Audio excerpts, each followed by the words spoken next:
ఒకరోజు రామకృష్ణ పరమహంస తన దగ్గర కూర్చున్న శిష్యులతో ముచ్చటిస్తున్న సమయంలో ఒక శిష్యుడు పరమహంసని ఇలా ప్రశ్నించాడు. కర్మఫలం అనుభవించకుండా ఎవరూ తప్పించుకోలేరు కదా, మరి గురువు అనుగ్రహం ఉంటే ఆపద నుంచి తప్పించుకోవచ్చు అంటారు కదా, మరి అదెలా సాధ్యపడుతుంది అని అడిగాడు. దానికి సమాధానంగా పరమహంస ఒక్క క్షణం ఆగి అతని వంక తిరిగి, కర్మ ప్రభావం అతని మనస్సుపై పడకుండా గురువు కాపాడతాడు, నిజమే, కానీ కర్మ ఫలితం మాత్రం తప్పించడు. ఉదాహరణకి డాక్టర్ ఆపరేషన్ చేసే వ్యక్తికి మత్తుమందు ఇచ్చి శరీరాన్ని కోస్తాడు.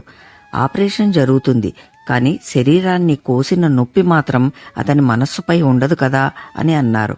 ఆ మాటలు అక్కడున్న శిష్యులకు నోటమాట రాకుండా చేశాయి. నిజమే, ఒక్క పరమహంస మాత్రమే ఇలాంటి అమృత బిందువులను తన శిష్యులకు ధారపోయగలడు. ఎంతో పుణ్యం చేసుకుంటే గాని ఈ అమృత బిందువులను వినే అదృష్టం మనకు దక్కదు.